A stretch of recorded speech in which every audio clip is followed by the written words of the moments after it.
A nombre del Observatorio del Sistema Interamericano de Derechos Humanos de esta universidad, les doy la más cordial bienvenida al Seminario Permanente de Análisis de Temas o Decisiones del Sistema Interamericano de Derechos Humanos, que dedica su 9ª jornada pública al tema Medio Ambiente y Derechos Humanos.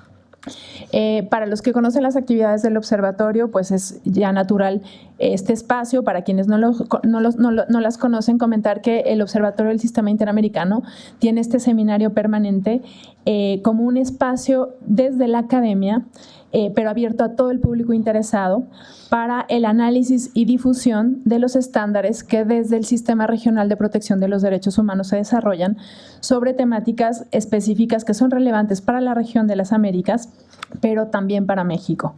Este es el caso del tema que hoy nos ocupa. En el contexto nacional y regional nos encontramos todos los días con noticias que se refieren al impacto de proyectos de diversa índole, mineros, hidráulicos, extractivos, turísticos, viales, entre otros, en materia ambiental y en general en materia de derechos humanos. En este escenario se aborda si las empresas a cargo de dichos proyectos tendrían que hacerse cargo de los efectos que generan sus emprendimientos y si el Estado tendría que poner límites a estas actividades cuando supone la violación de derechos humanos. Desde una perspectiva de derechos humanos, estas interrogantes encuentran respuestas claras en las interpretaciones que los sistemas de protección internacionales han venido desarrollando. Que el principal instrumento internacional, voy a brincarme al Sistema de Naciones Unidas, del Sistema de Naciones Unidas en materia de derechos económicos, sociales y culturales, el Pacto Internacional de Derechos Económicos, Sociales y Culturales, el PIDESC, no reconozca el derecho al medio ambiente sano, ha significado, por ejemplo, que el Comité de Derechos Económicos, Sociales y Culturales de Naciones Unidas no haya emitido un comentario general sobre el derecho al medio ambiente sano, que como ustedes saben es una herramienta desde el soft law que aclara en mucho cuál es el contenido del derecho y cuáles son las obligaciones de los estados que se desprenden para la garantía del derecho. Entonces, no tenemos en el Sistema de Naciones Unidas, como ocurre, por ejemplo, con otros derechos como el derecho al agua, el derecho a la vivienda, el derecho a la alimentación, el derecho a la salud, estos comentarios generales que aclaran. Naciones Unidas creó desde el 2015 una relatoría especial sobre los derechos humanos y el medio ambiente, que nos habla de la relevancia del derecho al medio ambiente y de su vínculo con los derechos humanos. El relator de Naciones Unidas ha referido a la dependencia de un medio ambiente limpio, sano y sostenible para la supervivencia de las personas y a que se trata de un derecho esencial para el pleno disfrute de una amplia gama de derechos humanos, entre ellos los derechos a la vida, la salud, la alimentación y el agua. Desde mi punto de vista, el vacío que encontramos en el Sistema de Naciones Unidas en relación al derecho al medio ambiente sano es llenado por el Sistema Interamericano de Derechos Humanos con la opinión consultiva 23 sobre medio ambiente y derechos humanos emitida recientemente por la Corte Interamericana. Es una opinión, desde mi punto de vista, riquísima en contenido. No voy a entrar en esto porque este será el tema de esta mesa y de la próxima, pero sí me interesa señalar algunas cuestiones que desde mi punto de vista hacen de esta decisión una decisión que tiene mucho valor. Simplemente las voy a enunciar. Reitera el vínculo innegable entre un medio ambiente sano y la vigencia de múltiples derechos. En otras palabras, coloca al medio ambiente sano como una precondición para la garantía de otros derechos vinculados con la supervivencia de las personas. Aclara, como no lo encontramos en ningún otro documento, el contenido del derecho al medio ambiente sano. Aborda temas de toda la relevancia como el entendimiento amplio de la jurisdicción del Estado en materia ambiental y sus obligaciones más allá del territorio. Y además precisa claramente cuáles son las obligaciones estatales para la protección del medio ambiente en el marco de las obligaciones de respetar y garantizar los derechos humanos, obligaciones reconocidas en la Convención Americana de Derechos Humanos. La jornada, como lo ven ustedes en su programa, está dividida en 3 mesas. La primera, que vamos a dar inicio enseguida, para abordar cuáles son los desarrollos que el Sistema Interamericano ha tenido en materia de medio ambiente. Una segunda mesa que abordará algunas de las cuestiones, yo digo las principales, que aborda la opinión consultiva 23, como jurisdicción del Estado, obligaciones de los Estados en materia ambiental, derecho de inversiones y el derecho internacional de los derechos humanos, el contenido del derecho al medio ambiente y la aplicación de los principios en materia ambiental en derechos humanos. Y una tercera mesa que busca poner énfasis en el impacto que tiene la OCDE en el litigio de casos en materia ambiental y qué aporta la opinión consultiva para para el litigio de los casos ambientales, abordando, entre otras cuestiones, las consecuencias del cambio climático en derechos humanos, lo que aporta para la justiciabilidad de los derechos económicos, sociales, culturales y ambientales, el tema de las obligaciones de las empresas, entre otros. Ya no voy a robarles minutos a los especialistas, vamos a dar inicio a la primera mesa, denominada el derecho al medio ambiente en el sistema interamericano. Como saben, el sistema interamericano está integrado por dos órganos, la Comisión Interamericana y la Corte Interamericana. Y desde el observatorio nos interesa mucho que en este espacio veamos los desarrollos que se han tenido desde los dos órganos. Por esa razón se previó en primera instancia la presentación de los desarrollos de la Comisión Interamericana y posteriormente se presentará el contenido de la opinión consultiva referida, la 23, ¿no? La relatora especial, la Comisión Interamericana tiene una relatoría especial sobre derechos económicos, sociales y culturales de muy reciente creación, surgió el año pasado, y su relatora, Soledad García Muñoz, tenía mucho interés de estar acá, pero se le atravesó otra actividad, la Cumbre de las Américas, y por esa razón no puede acompañarnos. Le agradezco muchísimo a Daniel Cerqueira. Daniel Cerqueira va a estar en la mesa tercera, pero tenemos la ventaja de que Daniel, formó parte de la Comisión Interamericana y además por los temas que trabaja Daniel, tiene muy ubicados los desarrollos del sistema en general en relación a medio ambiente y derechos humanos. Le agradezco mucho a Daniel la disponibilidad de poder llenar este espacio y un poco abordar cuáles son los desarrollos que se han tenido en este tema desde la Comisión Interamericana. También le agradezco mucho a Mariana Clemente. Mariana es una abogada de la Corte Interamericana llenísima de trabajo como todos y bueno, se abrió el espacio para poder estar acá y comentar la opinión consultiva con todos nosotros. Yo les agradezco también mucho a todas y todos ustedes por su interés, por acompañarnos esta mañana. Y vamos a dar inicio ya a la mesa. Presento muy rápido a Daniel López Cerqueira, abogado de la Universidad Federal de Minas Gerais, es licenciado en Relaciones Internacionales de la Pontificia Universidad Católica de Minas Gerais, en Brasil. Tiene estudios legales internacionales de la Universidad de Georgetown en Estados Unidos, candidato a máster en el programa Estado de Derecho Global y Democracia Constitucional de la Universidad de Génova en Italia. Desde 2014 es oficial del programa Senior de la Fundación para el Debido Proceso.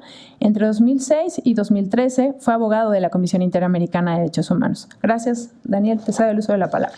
Tengo un total. 20 minutos. Bueno, antes que nada quisiera agradecer a Magdalena, a todo el equipo de Jurídicas. Es siempre un gusto estar acá. Es una casa muy inspiradora para los que trabajan en torno al sistema interamericano. Máxime, porque es también un semillero muy importante, no solo en México, sino en la región, ¿no? Para todo lo que ha sido el desarrollo desde sus orígenes del sistema interamericano de derechos humanos.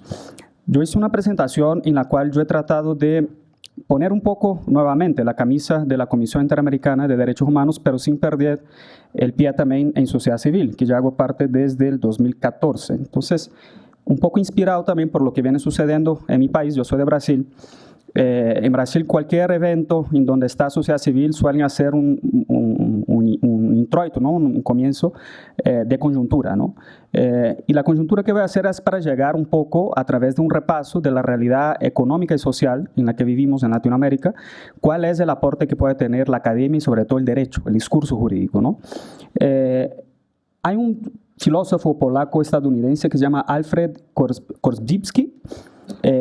Él inventó una cosa que se llama semántica general y en esencia es una comprensión del conocimiento a partir de ciertos filtros cognitivos impuestos por la semántica y también por los procesos cognitivos del cerebro, ¿no?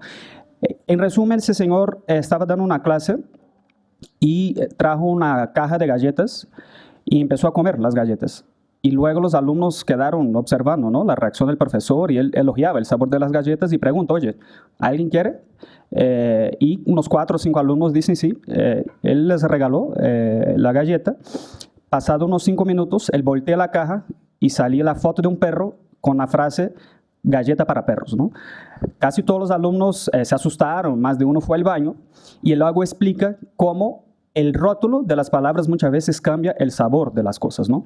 Entonces, yo voy a repasar acá algunos slides para ver cómo muchas veces los discursos políticos y muchas veces jurídicos, ¿no?, predominantes o hegemónicos, cambian muchas veces el real significado de las cosas, sobre todo en Latinoamérica.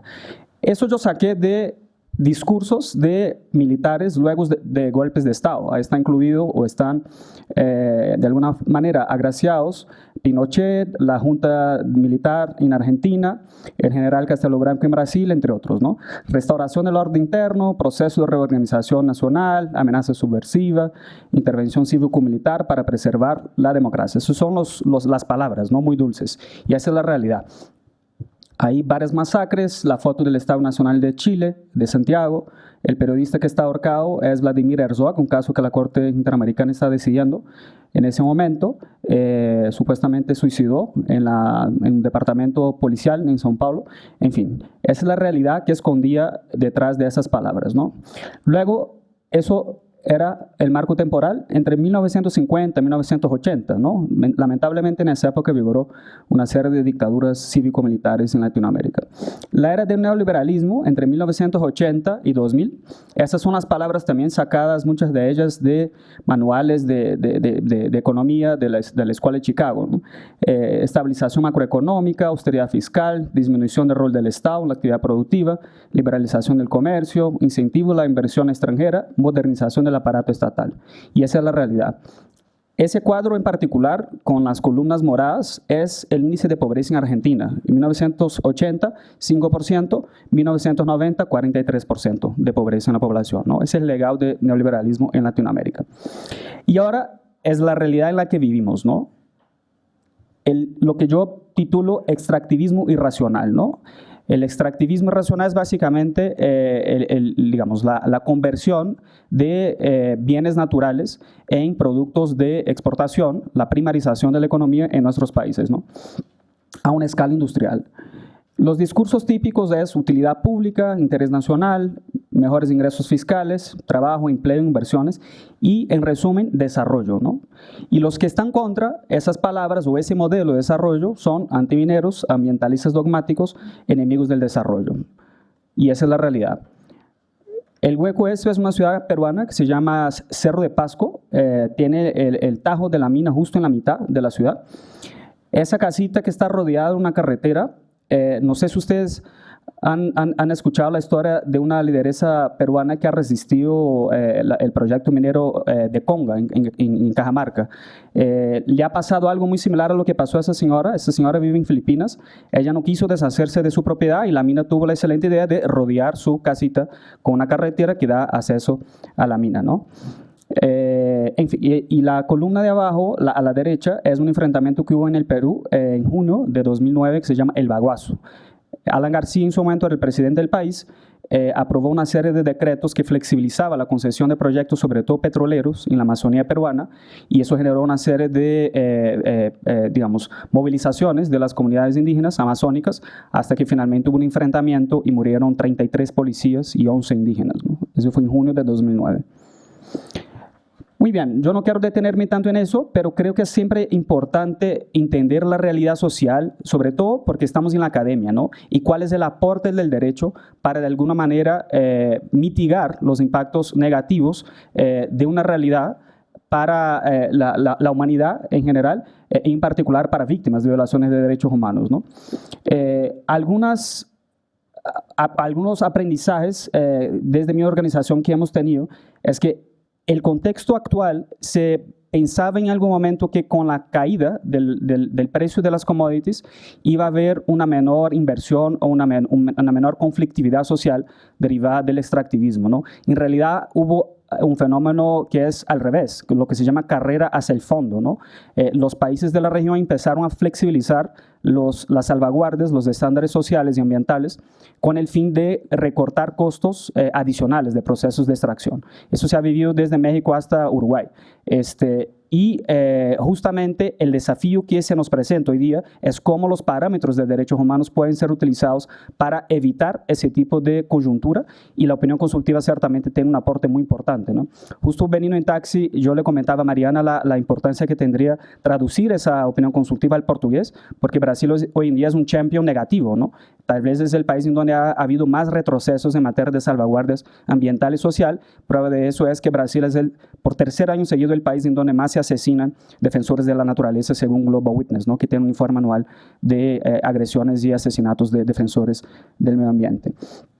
Voy a pasar un poquito esa parte de coyuntura, y esa es la gran pregunta: ¿cómo pensar los derechos humanos en un contexto en el cual el calentamiento global y otras catástrofes ambientales ponen en riesgo la propia supervivencia de la humanidad? Y creo que parte de ese seminario busca justamente responder a esa pregunta, ¿no?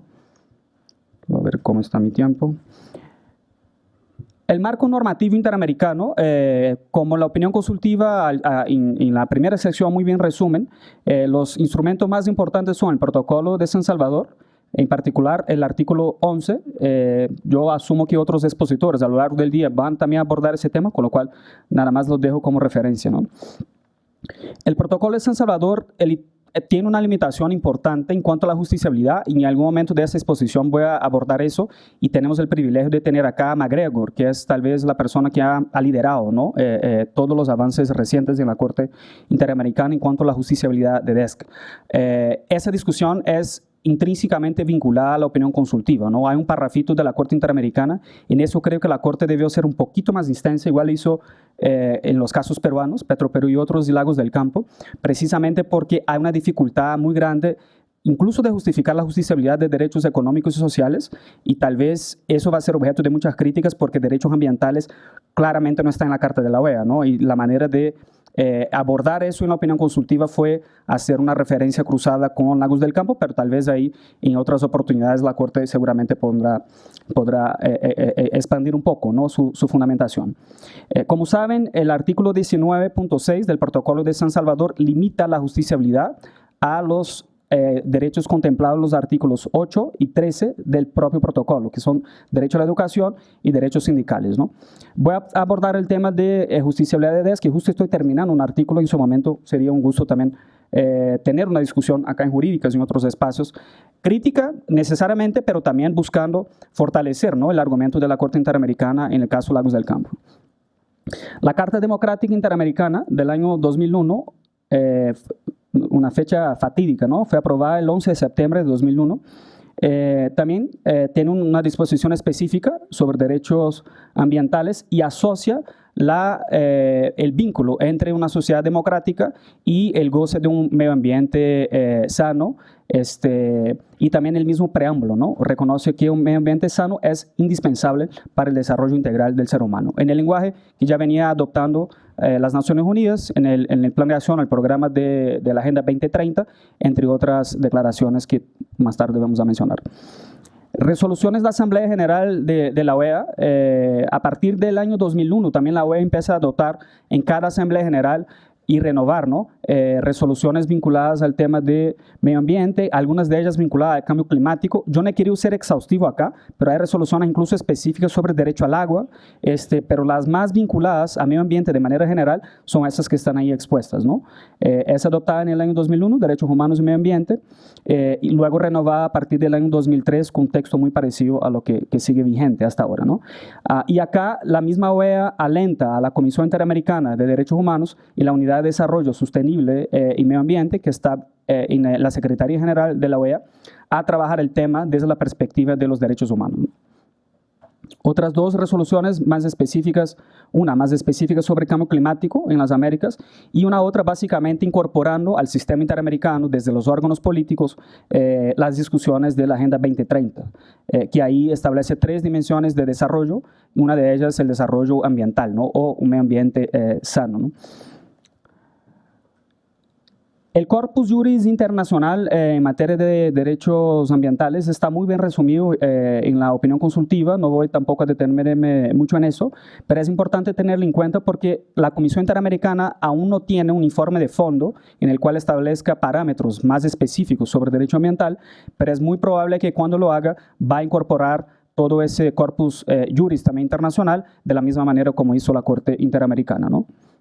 Acá solo una mención aparte, el Tribunal Europeo de Derechos Humanos es ciertamente el órgano supranacional de derechos humanos que más ha adoptado decisiones en materia de derecho al medio ambiente y lo ha vinculado a los derechos a la vida privada y familiar, y también el derecho, a ver si me falta, a la propiedad.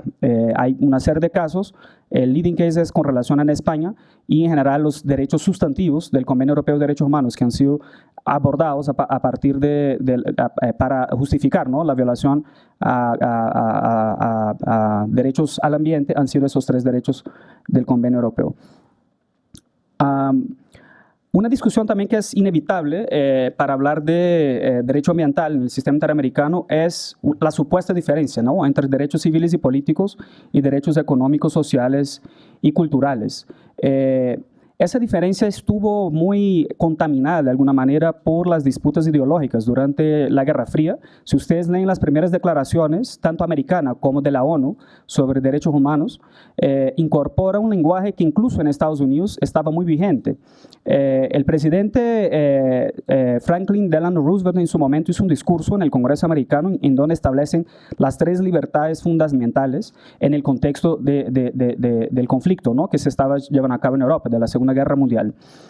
Las 2 primeras eran conceptos bastante clásicos, incluso dentro de la tradición jurídico-política estadounidense, que son los derechos a worship, como freedom of worship o libertad de culto, la libertad de expresión, y una tercera libertad que él lanza en ese momento era la libertad con relación a las necesidades, freedom from want. Eso causó una gran polémica, incluso en la misma Suprema Corte de Estados Unidos. Algunos magistrados en su momento criticaron la postura de Roosevelt, pero eso fue impregnado de alguna manera en los primeros instrumentos internacionales en materia de derechos humanos. Dicho sea de paso, la relatora de la Declaración de la ONU es la viuda de Roosevelt, ¿no?, Eleanor Roosevelt. Si uno lee los 2 apartados, los 2 capítulos, tanto de la Declaración Americana como de la ONU, van a ver que hay una serie de derechos económicos, sociales y una lista también de derechos civiles y políticos. Es decir, la comunidad internacional trataba esas categorías de derechos de la misma manera, sin ningún tipo de jerarquía, ¿no? El conflicto ideológico de la Guerra Fría llevó a que el bloque soviético, digamos, el bloque oriental, apostara mucho más por un pacto de derechos económicos, sociales y culturales, mientras que el bloque occidental apostara más por un pacto de derechos civiles y políticos. Eso tardó el proceso de adopción de ambos pactos y finalmente solamente en 1966 se adoptan ambos pactos, que entra en vigor en 1977, ¿no? Y acá una diferencia también en cuanto al lenguaje, que justifica para muchos doctrinadores una diferencia ontológica entre las 2 categorías de derecho. Mientras los civiles y políticos en ámbito internacional siguen un lenguaje muy cercano a lo que estaba, por ejemplo, en la Declaración de Derechos del Hombre y del Ciudadano en Francia, o en la Declaración de Independencia de las Provincias de Estados Unidos, de que toda persona tiene derecho a. Mientras que los derechos económicos sociales lo que dice es que los estados reconocerán los derechos a. Eso dio pie a una supuesta, ¿no?, diferencia ontológica entre las 2 categorías del derecho que hasta hoy se escucha en la doctrina, ¿no? Y la otra gran diferencia son los mecanismos de supervisión al cumplimiento de ambos tratados internacionales. Mientras el Pacto de Derechos Civiles y Políticos contó desde un inicio con un Comité de Derechos Humanos y también contó con un protocolo que establecía la justiciabilidad de esos derechos, el Pacto de Derechos Económicos Sociales contó con un Comité de Derechos Económicos Sociales mucho tiempo después, y solamente a fines de los años 2000, por iniciativa de España, un protocolo adicional que confiere justiciabilidad al pacto, ¿no? Bueno, avanzamos un poquito. Un texto que es bastante recomendable para los que quieren hacer un estudio un poco más profundo, ¿no?, de esa diferencia entre derechos civiles y políticos y económicos sociales, fue publicado en noviembre del año pasado en un blog que se llama Open Global Rights, por un investigador del Instituto Danés de Derechos Humanos, Steven Jensen. Él hace una crítica a la llamada, al abordaje generacional de los derechos humanos, ¿no?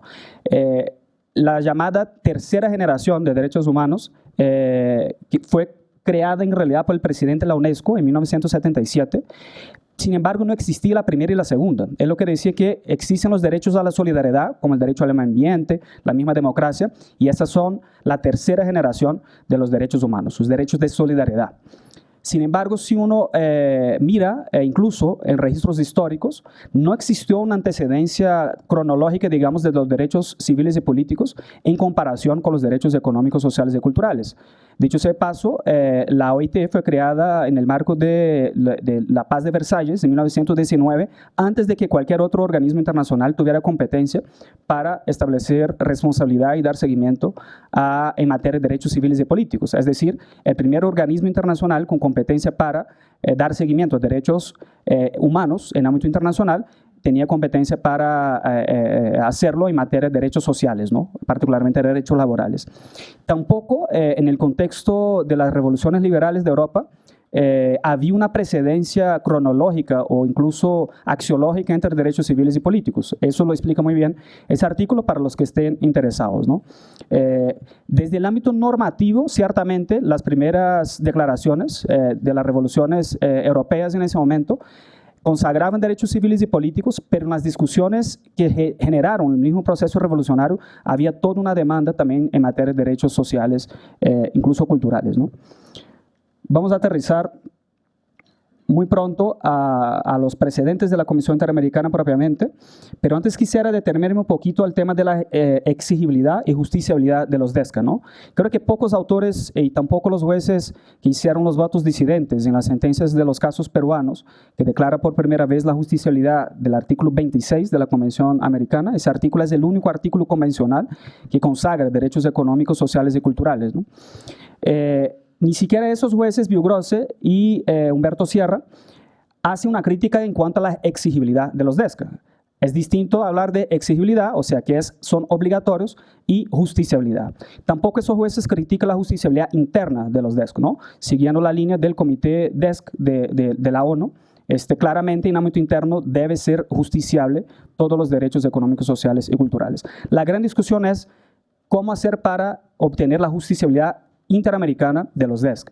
Como decía, el protocolo de San Salvador limita la justiciabilidad a 2 artículos, 8 y 13, y el artículo 26 de la Convención Americana sobre Derechos Humanos tiene un texto bastante acotado. Me falló acá nada más poner el texto del artículo 26, ¿no? Acá está. Una doctrinadora que ha escrito bastante sobre la justiciabilidad de DESCA y tiene una serie de puntos también que no fueron abordados, o al menos expresamente abordados, en la sentencia de los casos Lagos del Campo y el caso Petroperú y otros, es Tara Melish. Ella da una explicación de que la interpretación estática que propone Serra Porto y Grossi no conduce a la conclusión de que el artículo 26 no es justiciable, por 2 razones. En primer lugar, la interpretación sistemática de la Convención Americana claramente permite concluir que el artículo 26 está en la parte 1, que se lee deberes de los estados y derechos protegidos, ¿no? Es decir, el artículo 1.1 y 2 de la Convención Americana son aplicables a todos los derechos sustantivos que están en el convenio, en la Convención, incluyendo el artículo 26. Y en segundo lugar, el capítulo 3, su título, establece claramente derechos económicos, sociales y culturales. Tanto Humberto Sierra como Viugrossi lo que concluyen es, ese artículo establece básicamente obligaciones programáticas de desarrollo progresivo y no un derecho sustantivo, ¿no? Me parece bastante cerrada la postura de los 2 jueces. Tienen claramente una fundamentación bastante convincente, en particular el juez Humberto Sierra. Hubiera sido interesante incluso tener la presencia del doctor McGregor acá. Me parece en todo caso que el voto razonado del juez McGregor es bastante más claro que la misma sentencia del caso Lagos del Campo, ¿no?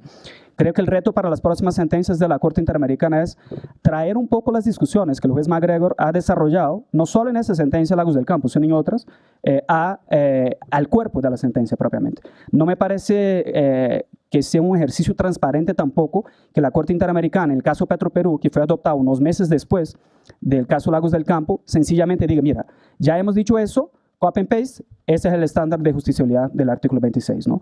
Nos parece que falta un leading case porque Lagos del Campo es más bien un misleading case desde mi punto de vista, ¿no? Yo comparto integralmente la postura del juez McGregor. La cuestión es que en la sentencia como tal hay ciertos caveats, que yo voy a mencionar algunos. Un poco la crítica a la sentencia en el caso sido incompatible con la interpretación originalista del texto y sistemática, ¿no? Si lo que quieren concluir es que la Convención Americana siempre permitió la justiciabilidad de Desk, no me parece necesario hacer una interpretación evolutiva. O sea, si lo que quieren es ampliar el contenido del derecho a través del derecho comparado, ¿cuál es el sentido de decir que históricamente siempre fue posible la justiciabilidad de Desk? Lo que faltó fue la oportunidad para que la Corte lo hiciera, ¿no? En segundo lugar, la aplicación del principio iura novit cura no me parece muy convincente. En ese caso, el voto razonado del juez Caldas me parece que no aborda de manera adecuada las limitaciones también del principio iura novit cura, ¿no? Yo tuve la oportunidad, y hablo eso tal vez una infidencia, de trabajar en el informe de admisibilidad del caso Lagos del Campo cuando trabajaba en la Comisión Interamericana en la relatoría de libertad de expresión, ¿no? Yo nunca me esperé que la Corte Interamericana fuera a declarar la justiciabilidad de Desk en eso, y creo que el Estado peruano tampoco lo esperaba. Yo sé que el Estado peruano interpuso una interpretación de sentencia, vamos a ver cómo será la respuesta de la Corte Interamericana, y es muy probable que uno de los puntos sea la inadecuada aplicación del principio iura novit cura, ¿no? Quiero solo reiterar, esas críticas son bastante constructivas. Incluso el propósito del paper que estoy finalizando es proponer que la Corte Interamericana vuelva a abrir la caja de Pandora y emitir una sentencia bastante más extensiva o bastante más extensa, justificando la justiciabilidad del artículo 26, ¿no? Y acá las críticas a los votos de Biogrossi y Sierra Porto, ¿no? Ni siquiera la interpretación estática del artículo 26 conduce a la conclusión por la no justiciabilidad. Y sobre eso hay harta doctrina, sobre todo de autores argentinos, Julieta Rossi, Abramovich, que interpretan nada más el texto estático del artículo 26, ni siquiera una interpretación sistemática como hace Taramelish, y concluyen que son obligaciones y son derechos sustantivos, y no meramente programas de desarrollo progresivo, ¿no?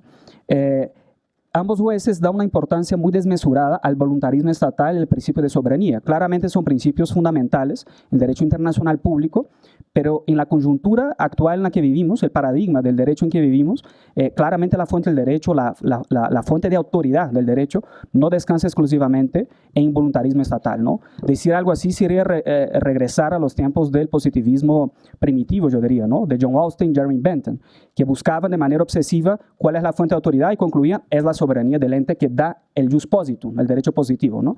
Ni siquiera los autores positivistas que lo siguieron, Kelsen y Hart, atribuían la autoridad del derecho a la autoridad soberana. Más bien, la doctrina desarrollada por Kelsen explica que la soberanía es una creación del derecho. El derecho antecede la propia soberanía estatal, ¿no? Y por último, estos jueces hacen un uso del protocolo de San Salvador para sostener una interpretación restrictiva del alcance de la Convención Americana de Derechos Humanos, ¿no? Ambos jueces, en particular Sierra Porto, critica la posición mayoritaria diciendo, usted ni siquiera mencionó el protocolo de San Salvador. A mí me parece que no hace falta mencionar. Si la interpretación que van a tener es restringir un derecho de la Convención Americana, no se puede utilizar otra norma porque eso es un principio básico, que es el principio pro homini, ¿no? Ellos acá aplican una presunción contra homini. Lo que dicen es, bueno, si hay un protocolo del 88, posterior a la Convención Americana, y los estados no quisieron aclarar la justiciabilidad de la Convención Americana, la conclusión no es, nunca hubo justiciabilidad. Es una presunción contra homini o, en todo caso, un criterio de interpretación que va en contra de la hermenéutica en materia de derechos humanos, ¿no? Esos puntos que acabo de mencionar, creo que la Corte Interamericana debe abordarlos en las próximas sentencias. Lo que hizo en el caso Petro-Perú me parece un poco irrespetuoso incluso a la disidencia de esos dos jueces, ¿no? Ahora sí, pronunciamientos de la Comisión Interamericana en materia de derecho ambiental. Tal vez los pronunciamientos más específicos fueron desarrollados en informes de países, informes temáticos. Por si hay compañeros o compañeras que no tienen más familiaridad, ¿no?, con el mandato de la Comisión Interamericana, la Comisión tiene básicamente 3 pilares de trabajo. Uno es el sistema de protección, es decir, sistemas de casos y medidas cautelares o medidas de protección, que incluye también solicitudes de medidas provisionales a la Corte Interamericana. Tiene el sistema de monitoreo y el sistema de promoción de derechos humanos, ¿no? En el marco de los dos últimos programas de trabajo o pilares de trabajo de la CIDH, la Comisión puede publicar informes sobre situación de derechos humanos en los países miembros de la OEA, ¿no? Hace 2 años la Comisión justo publicó un informe sobre la situación de derechos humanos en México, luego de una visita en loco que hubo acá. Un informe sobre la situación de derechos humanos en Ecuador de 97, el informe sobre la situación de derechos humanos de Guatemala de 2001, y él, sobre la situación de derechos humanos en Bolivia, de 2007, establece una serie de párrafos en los cuales la CIDH evalúa el impacto, sobre todo de actividades mineras. En el caso de Bolivia, algunos temas vinculados también a uso de glifosato y monocultivos, en perjuicio sobre todo de pueblos indígenas, ¿no? No hay un desarrollo normativo muy extenso, pero son antecedentes importantes y seguramente la Comisión Interamericana lo va a retomar cuando se pronuncie sobre un caso de fondo, ¿no? Dos informes recientes que también hacen menciones específicas del tema ambiental son los informes sobre tierras y territorio de pueblos indígenas y tribales del año 2009. Es un informe emblemático que resume básicamente el estándar interamericano entonces vigente sobre derechos de los pueblos indígenas, ¿no? Y acá también están todos los pronunciamientos de la Corte de la Comisión Interamericana sobre temas más específicos como consulta previa, derecho de propiedad indígena, ¿no? Que es conexo, digamos. No me gusta decir que, bueno, esos son los precedentes en materia de derecho ambiental, porque es de alguna manera también quitarle un poco el alcance más específico que tiene ciertos principios de derecho ambiental, como el principio de precaución, que no ha sido desarrollado todavía por la Comisión Interamericana, ¿no? Pero claramente son pronunciamientos útiles y un abordaje conexo al del tema de derecho ambiental. El informe sobre pueblos indígenas, comunidades afrodescendientes en el marco de actividades extractivas, publicado el 31 de diciembre de 2015, la Comisión también tiene una serie de análisis en materia de derechos territoriales indígenas y tiene también un componente muy sólido en materia de derecho ambiental. Y acá en ese informe yo traje una versión que mi organización hizo de ese informe, que es un resumen infográfico. Es un ladrillo de 140 páginas y que es muchas veces inaccesible para muchos usuarios del sistema interamericano, ¿no? Entonces tuvimos ahí la idea de, claramente bajo autorización de la Comisión, convertir eso en una especie de sanfona. Acá ustedes tienen varios ejemplares, alcanza para todos y está disponible en los 4 idiomas de la OEA, ¿no? Yo hablaba justo con Mariana en el taxi tal vez la importancia de que también sociedad civil apoya a la Corte Interamericana en la elaboración de un documento de ese formato, ¿no? La opinión consultiva para mí es de las mejores resoluciones de la Corte Interamericana de los últimos años, francamente. Tiene un valor agregado extraordinario. Pero pocas personas van a tener la capacidad de leer las 130 páginas. No, ya, aquí estoy, allá. Estoy incluyendo los votos de los jueces, pero tampoco llega a 130. Al margen, claramente es un documento muy extenso. Lo ideal sería también que hubiera una versión con dibujos, así más en formato infográfico, ¿no? Para animar un poco al lector. Bueno, paso. Yo había preparado una tabla bastante larga sobre los precedentes en materias de medidas cautelares y informes de admisibilidad, sobre todo, de la Comisión Interamericana, pero hay un documento de AIDA, justo la directora ejecutiva nos acompaña allá al fondo, que es bastante bueno. Es una tabla que resume básicamente las principales decisiones de la Comisión Interamericana y también medidas cautelares que abordan derechos ambientales, de manera específica o de manera accesoria o conexa, ¿no? Yo lo que hice fue en la segunda diapositiva sacar los más importantes, los más recientes, pero ese documento está actualizado hasta el 2014. Hago un llamado también a AIDA que podamos actualizar hasta el 2018.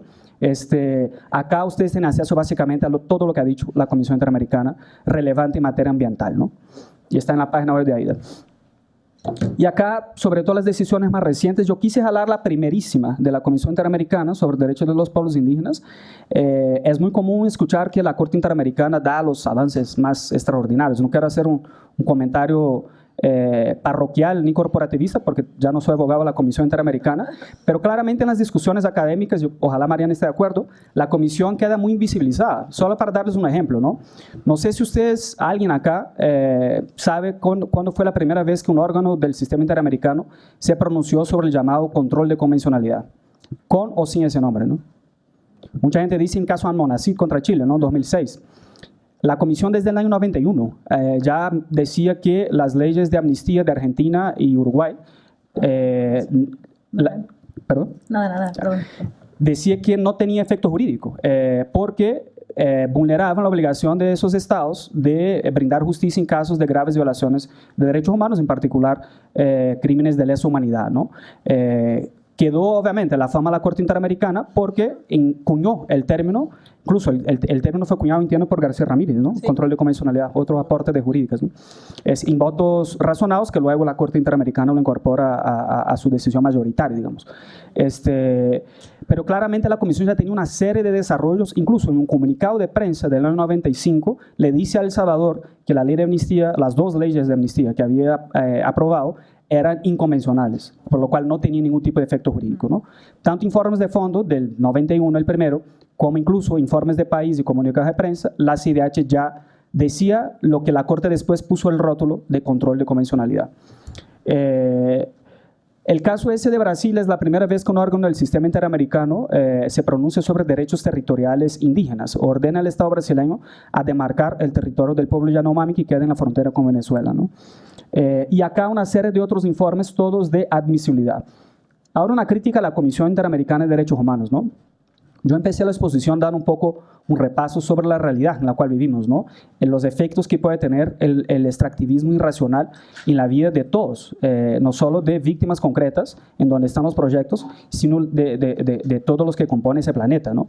Me parece un poco lamentable que la Comisión Interamericana no haya todavía adoptado ningún informe de fondo sobre, por ejemplo, temas de industrias extractivas que afectan no solo pueblos indígenas, ¿no? Hay dos casos de Perú muy antiguos, los informes de admisibilidad, los dos últimos de acá. Las admisibilidades son de 2009 y 2004, respectivamente. En el caso de la comunidad de San Mateo de Guanchora, es una comunidad indígena que ha sido víctima de un relieve minero. En el caso de La Oroya, los peticionarios incluso son AIDA.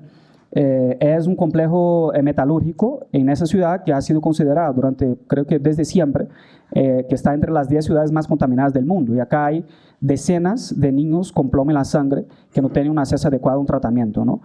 Me parece que por una lógica de avanzar también los estándares en esa materia, la Comisión debería priorizar al menos un cierto número de casos para que la Corte, en una sentencia de fondo, ya no en una opinión consultiva, pueda pronunciarse también sobre ciertos principios de derecho ambiental, ¿no? Esos son los casos que consideré más emblemáticos. Como ven, casi todos son relacionados a pueblos indígenas. El segundo en la lista es del año pasado, Henry Torres contra Colombia. Es por el uso del glifosato para el control de cultivos de sustancias, ilícitas en Colombia, ¿no? Y como saben, ha sido la política desde el gobierno de Álvaro Uribe Vélez. Se empleó de manera generalizada el glifosato y esa persona fue contaminada y también muchos comuneros en Colombia han perdido sus cosechas a raíz de ese uso, ¿no? Acá es una oportunidad también para que la Comisión Interamericana, a través de un informe de fondo, se pronuncie sobre ciertos principios, entre otros el principio precautorio. ¿Cómo estoy de tiempo? Ya. Un pronunciamiento que me pareció bastante interesante a la Comisión Interamericana, y acá tanto DPLF como AIDA y otras organizaciones pudieron aportar, es un apartado del informe anual de la Comisión Interamericana del año 2015.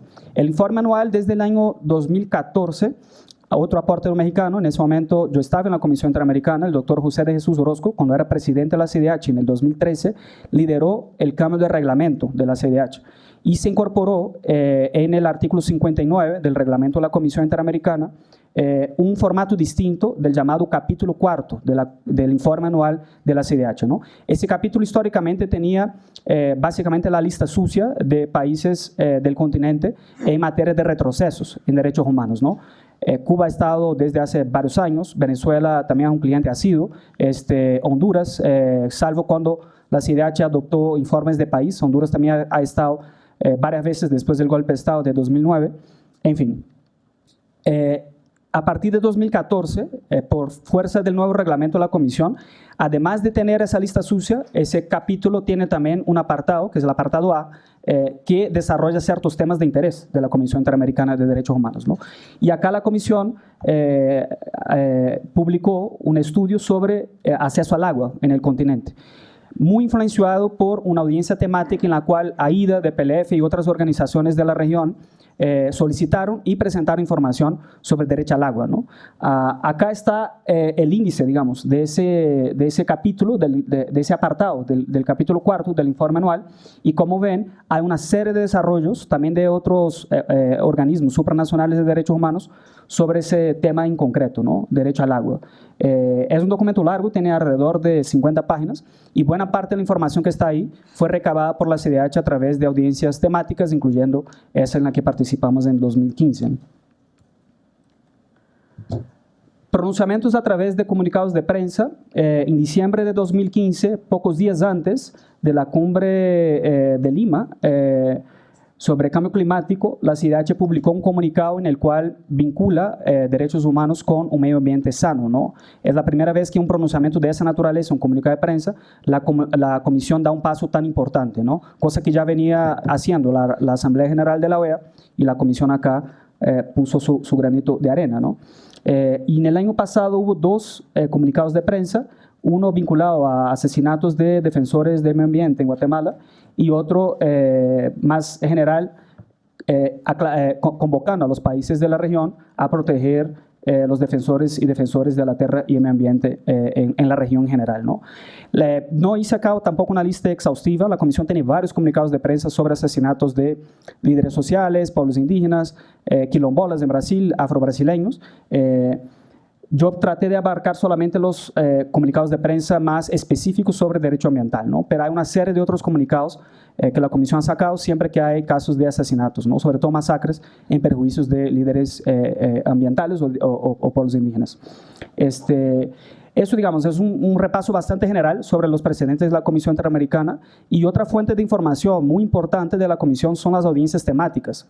La CIDH en el año 2008, tengo entendido, con la llegada de la comisionada Dinah Shelton, convocó una audiencia sobre cambio climático y derechos humanos, ¿no? Ahí me puedo corregir, 2011. En todo caso, me parece que hace falta que la Comisión tenga un pronunciamiento un poco más específico, ¿no? Hay, creo que incluso lobby o gestiones de sociedad civil para que la Asamblea General combine la CIDH a publicar un informe sobre cambio climático y derechos humanos, y hasta ahora no hemos visto, ¿no? Ojalá con la llegada de la relatora especial DESCA, la doctora Soledad Muñoz, haya condiciones institucionales más sólidas para que la Comisión pueda sacar ese tipo de informe, ¿no? Lamentablemente, como saben, la relatoría no tiene muchos recursos. Fue creada con Fondo Semilla de España, y la lucha principal que hay ahora es precisamente crear las condiciones materiales, ¿no? Para que pueda contar con un equipo comparable, por ejemplo, al de la Relatoría de Libertad de Expresión, justo para superar esa diferencia que es un poco anacrónica, ¿no? De jerarquía entre derechos, ¿no? La CIDH tiene que responder claramente a la importancia que se merece los DESCA, ¿no? Creo que eso es más o menos el repaso general. Estoy abierto en otra ocasión o incluso acá para atender eventuales preguntas. Vale, gracias.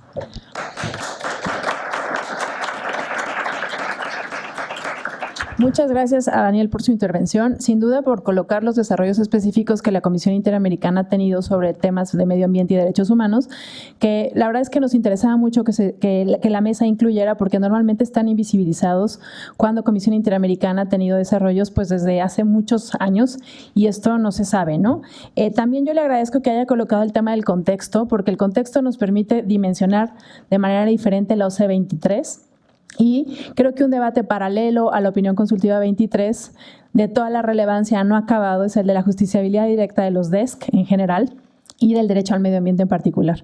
Y Daniel lo colocó ahí, digamos, buenos insumos para saber en qué está ese debate a través de los votos del juez Ferrer MacGregor. Entonces, me parece que Daniel nos da digamos, coloca varios temas relevantes relacionados con el tema de medio ambiente y en general justiciabilidad de los DESCA. Voy a ceder el uso de la palabra ahora a Mariana Clemente. La presento muy rápidamente. Ella trabaja en la Corte Interamericana de Derechos Humanos desde 2010, donde se desempeña como abogada senior. Es egresada de la Universidad Católica Andrés Bello de Caracas, Venezuela, y tiene una maestría en Derecho con mención en Derecho Internacional de la Universidad de Cambridge en Reino Unido, y también una maestría en Administración Pública de la London School of Economics. Ha trabajado como abogada en la Comisión Interamericana. Le agradezco de nueva cuenta, le reitero el agradecimiento de estar acá. Bienvenida, adelante. Gracias, Magdalena. Gracias, buenos días. Bueno, ¿estamos bien? Ok. Me disculpo de antemano si la voz a veces se me pierde un poquito, estoy saliendo de una gripe. Me han pedido que les presente un poco, les presente la opinión consultiva 23, que la Corte Interamericana ha titulado como Medio Ambiente y Derechos Humanos.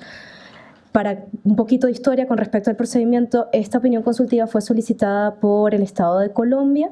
El Estado de Colombia hizo 3 preguntas un poco enredadas, llamémoslo así, con respecto al tema de medio ambiente y derechos humanos.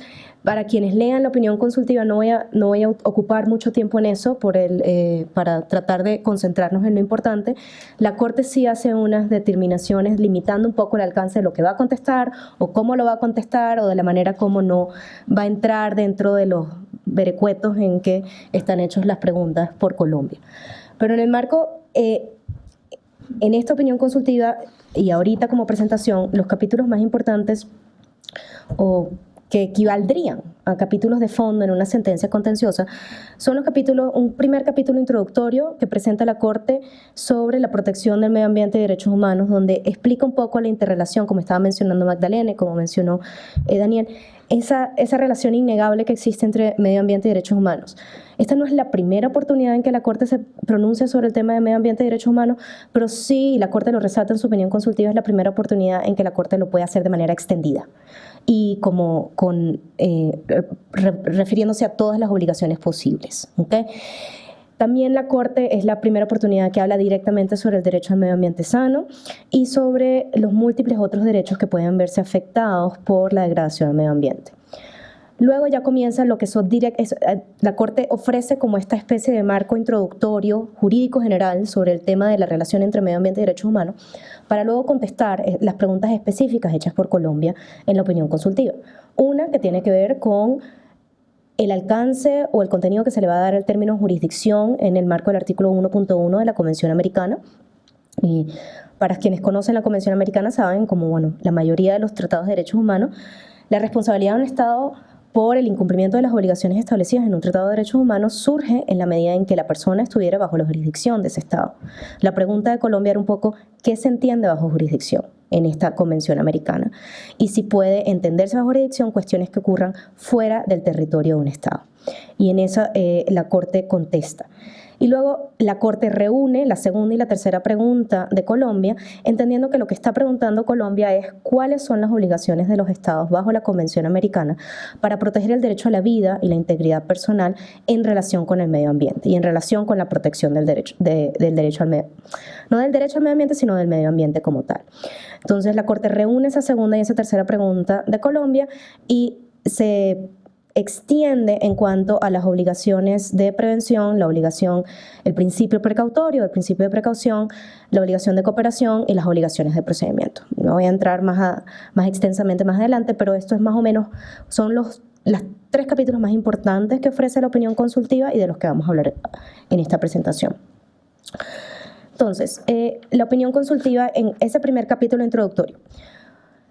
La Corte expresamente indica que existe una relación innegable entre medio ambiente y derechos humanos y que de esta estrecha conexión entre lo que es medio ambiente, derechos humanos y también desarrollo sostenible.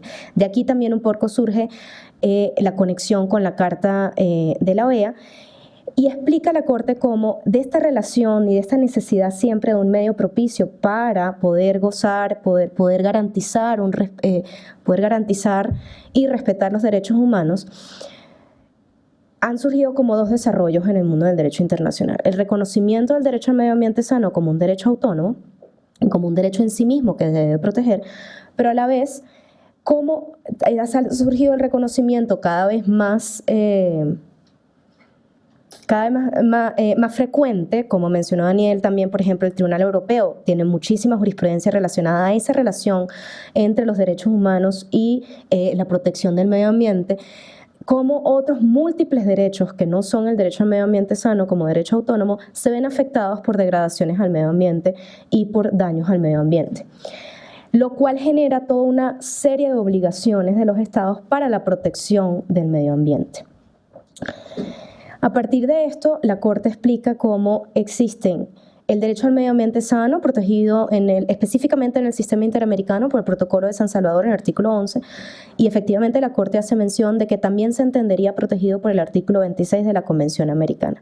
Yo no voy a ahondar en toda la polémica que existe en cuanto a la justiciabilidad del derecho al medio ambiente sano vía directamente del artículo 26, porque creo que no tenemos suficiente tiempo en media hora para ello.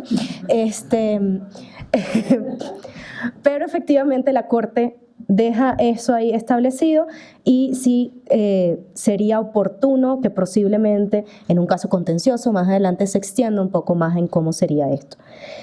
Ahora la Corte sí explica cómo, o por primera vez, le da un contenido al derecho al medio ambiente sano, explica cómo este derecho tiene una dimensión individual y una dimensión colectiva. Importa un poco algunos de los estándares que han sido establecidos por el grupo de trabajo del Protocolo de San Salvador en cuanto a cómo se puede supervisar el cumplimiento de las obligaciones que se derivan del derecho al medio ambiente sano como un derecho autónomo. Pero aclara también la Corte que no es lo mismo la protección o la dimensión ambiental que surgen de la protección de otros derechos que lo que es la protección del derecho al medio ambiente sano en sí mismo.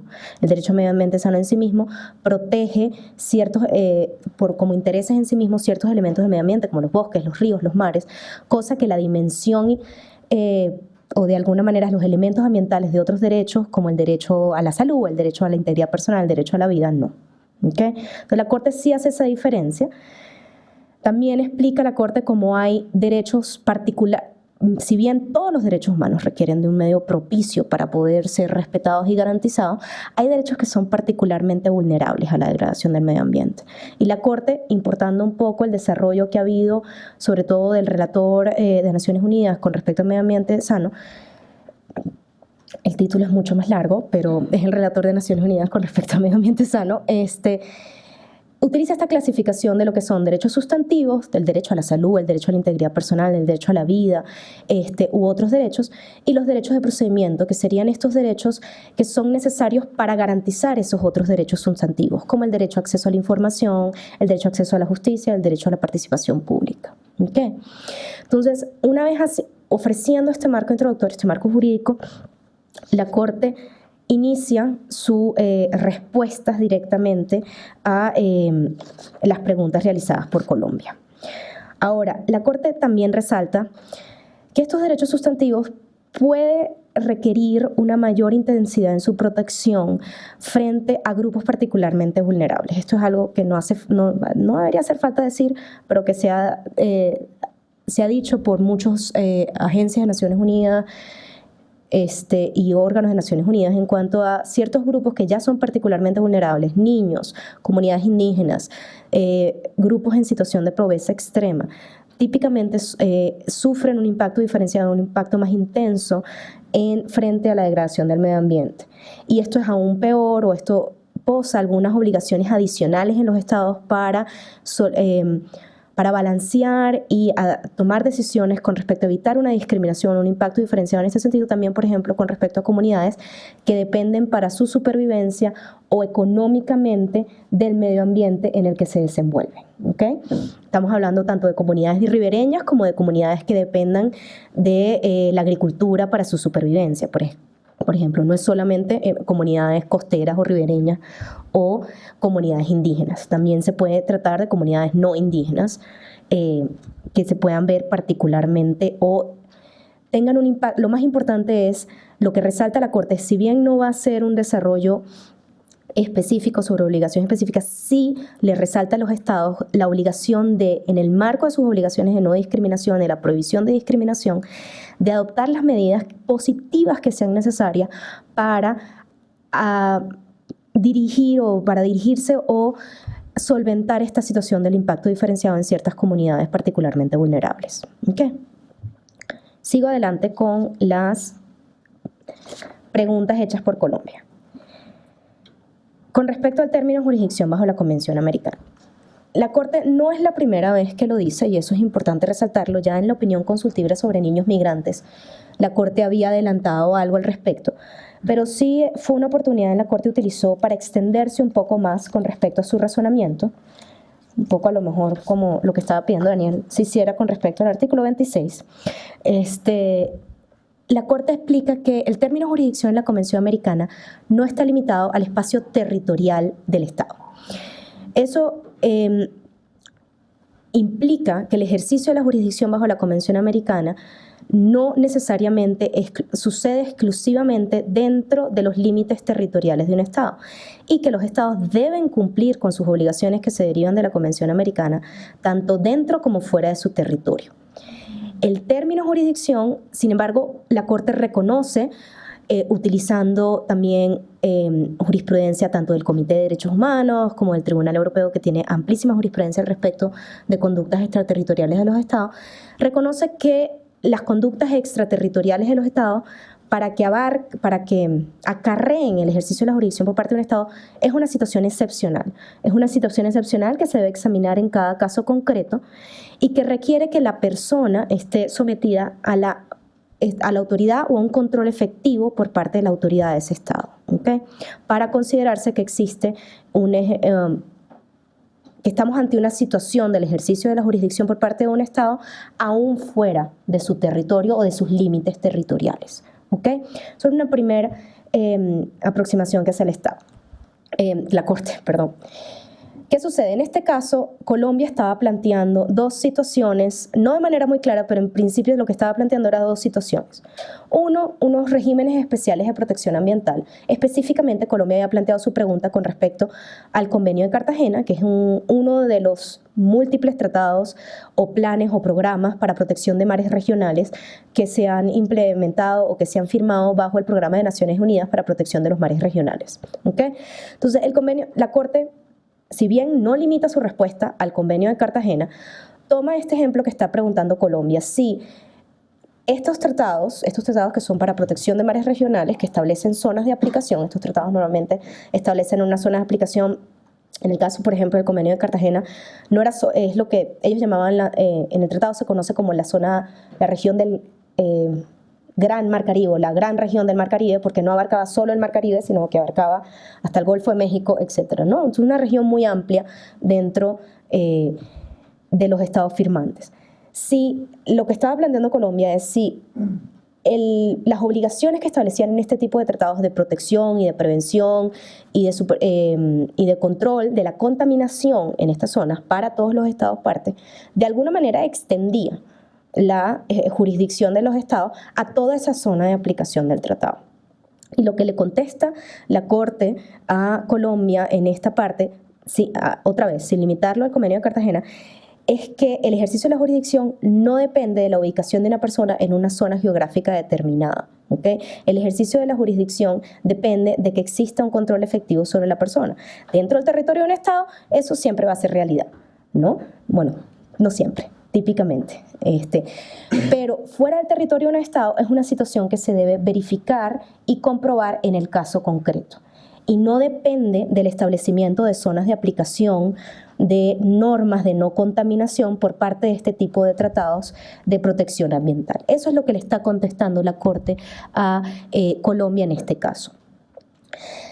Si bien, la Corte es clara en establecer que si bien el cumplimiento de obligaciones para protección y en contra de protección del medio ambiente y en contra de la contaminación puede coincidir con obligaciones de protección del medio ambiente, ello no equivale a una extensión de la jurisdicción de los estados bajo estos tratados de protección ambiental. ¿Okay?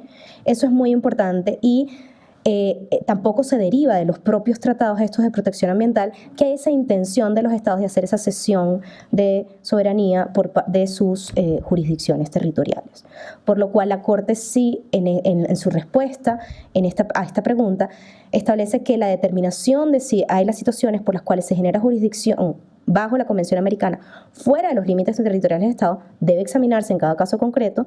Si ocurre fuera del territorio de un Estado es una situación excepcional y que requiere el ejercicio de autoridad de control efectivo por parte de las autoridades. Okay. La segunda situación que de alguna manera está planteando Colombia o planteó Colombia con esa pregunta es la situación de daños transfronterizos.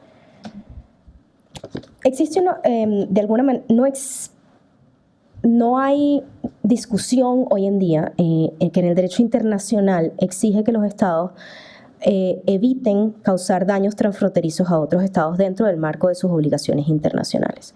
Esto es una obligación que ha sido establecida en múltiples casos y reconocida, mejor dicho, más que establecida en múltiples casos por la Corte Internacional de Justicia o por otros tribunales como el Tribunal del Derecho del Mar.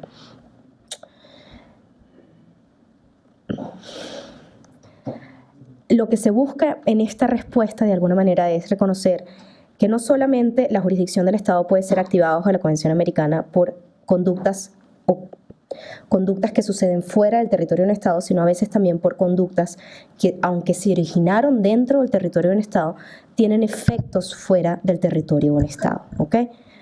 Como 3 situaciones cuando queremos ver el tema de jurisdicción. Conductas que suceden adentro del territorio de un Estado, con efectos adentro del territorio de un Estado, las que clásicamente conocemos todos, las que la Corte en múltiples sentencias se ha pronunciado al respecto, las que generan las obligaciones de respeto y garantía sin ninguna duda, etc. Luego están, lo que se plantea acá son las conductas extraterritoriales, es decir, aquellas que suceden fuera de los límites territoriales de un Estado.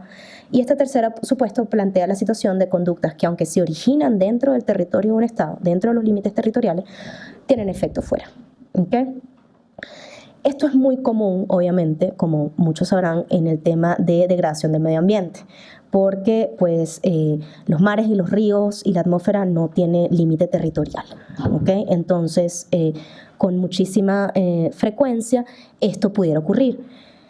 En una interpretación que hace la Corte de esta obligación de derecho internacional de evitar causar daños transfronterizos y evitar que tu territorio sea utilizado para causar daños a otro Estado, unido a la obligación también que surge de la Convención Americana de que los Estados no impidan a otros Estados el cumplimiento de sus obligaciones bajo la Convención Americana.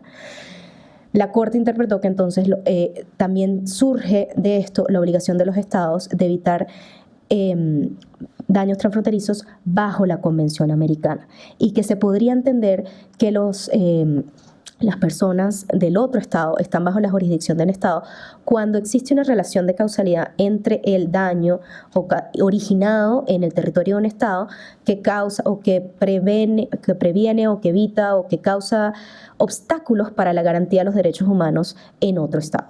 ¿Okay? Lo que está entendiendo la Corte, o la interpretación que hace la Corte, es que la actividad original que generó el daño, y la Corte es muy específica en que tiene que haber una relación de causalidad y que se tiene que probar la relación de causalidad, está bajo el control efectivo de un Estado. Y dentro de esta obligación del Estado, no impedir el cumplimiento, la garantía y respeto de los derechos humanos de las otras personas o bajo la jurisdicción de otro Estado, esto generaría un ejercicio de jurisdicción. ¿Okay? Esto es lo que responde la Corte con respecto a los daños transfronterizos.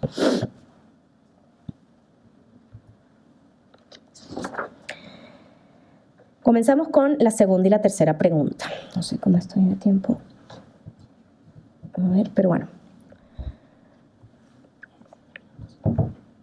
La Corte inicia, este es quizá el capítulo más importante de la opinión consultiva. Es el capítulo en donde la Corte le explica por primera vez de manera bastante extendida a los Estados cuáles son sus obligaciones frente a la posible degradación del medio ambiente bajo la Convención Americana. O sea, muchos de los Estados tienen estas obligaciones vía otros tratados, vía obligaciones generales de derecho internacional público.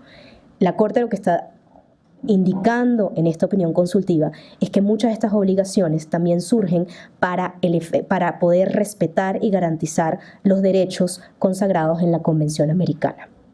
¿Okay?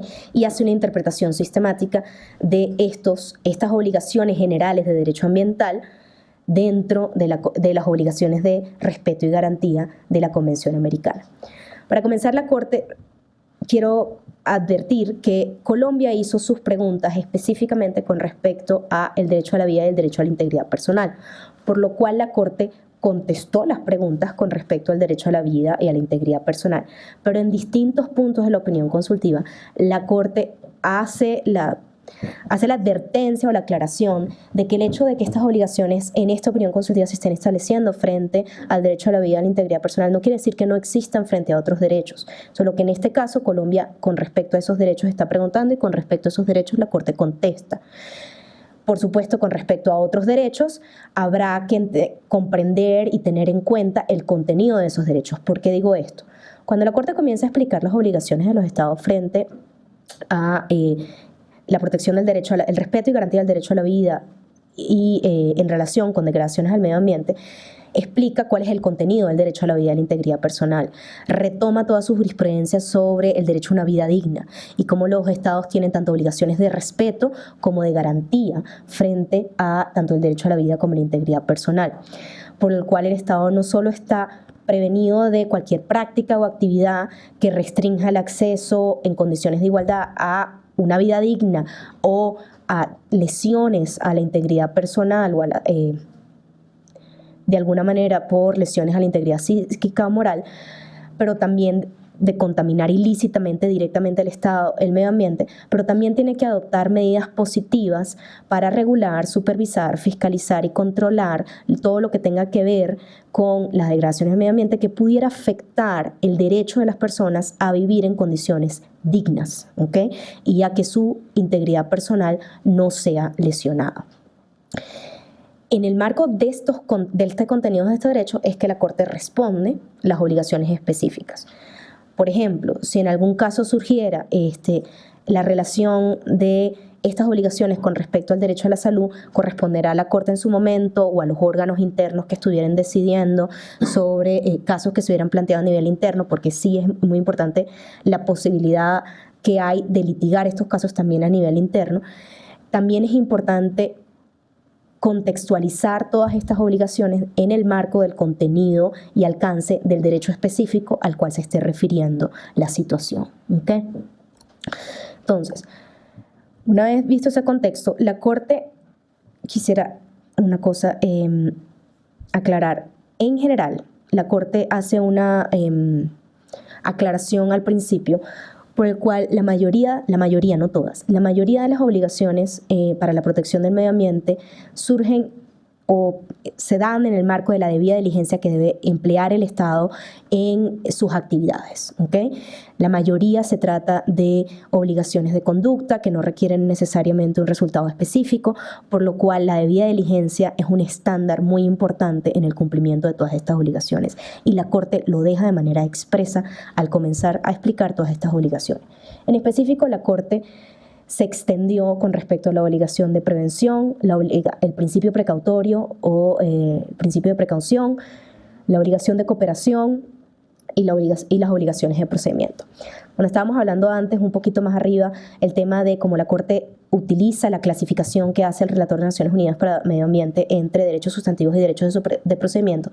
De alguna manera, la Corte también adopta esto en el sentido de hay estas obligaciones de prevención, precaución y cooperación, pero a la vez hay unas obligaciones de procedimiento, de acceso a la información, participación pública, acceso a la justicia, que permiten garantizar también y permiten a las personas exigir el cumplimiento de las otras tres obligaciones. ¿Okay? Con respecto a la obligación de prevención,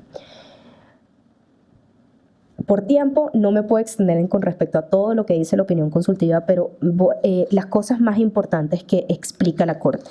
La obligación de prevención, la Corte aclara, como en consonancia con lo que venía diciendo afuera, que la obligación de prevención se debe cumplir tanto dentro como fuera del territorio del Estado. El daño que se debe prevenir, o como se entiende la Corte, es el daño significativo al medio ambiente. ¿Qué entiende la Corte como daño significativo en el marco de la Convención Americana al medio ambiente? Es cualquier daño que pudiera lesionar el derecho a la vida y a la integridad personal. O, en algún otro caso, el daño que lesione el derecho particular en que se estuviera viendo de manera significativa. ¿Okay? Sin embargo, la Corte aclara, obviamente, que la existencia del daño significativo es algo que se debe evaluar caso por caso. ¿Okay? Y situación por situación en el caso concreto. No existe una medida exacta de qué significa daño significativo. Luego la Corte explica que a partir de esta obligación de prevenir daños significativos al medio ambiente dentro o fuera de su territorio, surgen medidas específicas que el Estado debe adoptar. El Estado tiene una obligación de regular las actividades que puedan causar un daño significativo al medio ambiente con el propósito de disminuir el riesgo a los derechos humanos. Tiene una obligación de supervisar y fiscalizar las actividades que pudieran generar un daño significativo al medio ambiente. Tiene la obligación de requerir y aprobar estudios de impacto ambiental frente a actividades que pudieran causar un daño significativo al medio ambiente. Tiene la obligación de establecer planes de contingencia para situaciones en las que se produzcan daños significativos al medio ambiente y tiene una obligación o un deber de mitigar los posibles daños significativos al medio ambiente que se produzcan inclusive frente a todas las actividades preventivas que el Estado ha podido adoptar. Si se produce un daño significativo al medio ambiente, el Estado tiene un deber de tratar de mitigar los efectos de ese daño, o también, por ejemplo, en situaciones de emergencias ambientales o desastres ambientales que no necesariamente surgen por actividades planeadas. ¿Okay? Con respecto a la obligación de regular, la Corte establece requisitos específicos con respecto a la obligación de regular los estudios de impacto ambiental. Y establece que los estados deben tomar en cuenta el riesgo existente y regular las actividades de manera tal de prevenir o ayudar con la regulación a prevenir el posible daño significativo al medio ambiente, de manera que se disminuya la amenaza o el posible riesgo. Con respecto a la obligación de supervisar y fiscalizar, la Corte establece que los estados tienen la obligación o el deber de desarrollar y poner en prácticas mecanismos de supervisión y control que sean independientes y adecuados para prevenir. Acuérdense que estamos todos dentro de las medidas positivas que el Estado debe adoptar para prevenir daños significativos al medio ambiente. Lo que la Corte está diciendo es que el Estado tiene la obligación de poner en práctica mecanismos independientes de supervisión y fiscalización para prevenir el daño significativo al medio ambiente. Esto debe incluir medidas preventivas, pero también medidas de reparación o sanción o investigación posterior en caso de que el daño suceda. ¿Okay? A pesar de las medidas preventivas. Obviamente, el nivel de intensidad de la supervisión y fiscalización dependerá del nivel de riesgo de la actividad. ¿Okay? Eso es muy importante, tiene que ser proporcional. La obligación de requerir y aprobar estudios de impacto ambiental. Esta es una de las obligaciones donde la Corte más se extendió, en parte porque fue una de las que Colombia preguntó o consultó de manera bastante más específica. ¿Cuáles eran los requisitos? ¿Cuáles eran las condiciones de los estudios de impacto ambiental? La Corte Interamericana ya se ha pronunciado en múltiples casos contenciosos previamente sobre ciertos requisitos de los estudios de impacto ambiental, pero siempre en el marco de casos de comunidades indígenas. Lo que está diciendo la Corte aquí en esta opinión consultiva aplica no solo para los casos de comunidades indígenas, sino para todas aquellas situaciones en que proyectos o actividades pudieran tengan un riesgo o pudieran causar un daño significativo al medio ambiente. ¿Okay? Y la Corte la Corte reconoce que los estados deben exigir la realización de estudios de impacto ambiental cuando exista un riesgo significativo al medio ambiente, independientemente de que la actividad sea llevada a cabo por el Estado o por personas privadas, y esto es importante.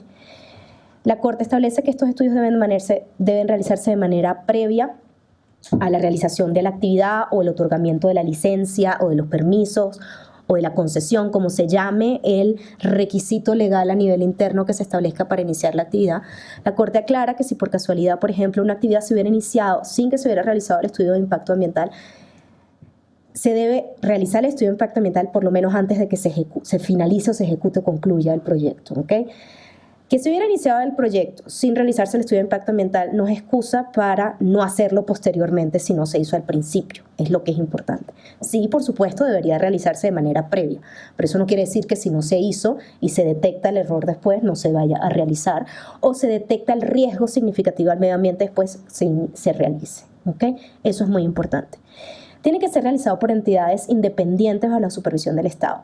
Aquí es muy importante que la Corte resalta que la responsabilidad de que el estudio se realice correctamente es del Estado. Si bien el estudio de impacto ambiental puede ser realizado por instituciones del Estado o empresas del Estado, quien sea, o por personas, en muchos casos, muchos proyectos, etcétera, se contrata a personas privadas más especializadas para hacer estos estudios, pero tiene que ser bajo la supervisión del Estado. Es decir, el Estado es el que es responsable de verificar que ese estudio se realizó correctamente. Eso es muy importante.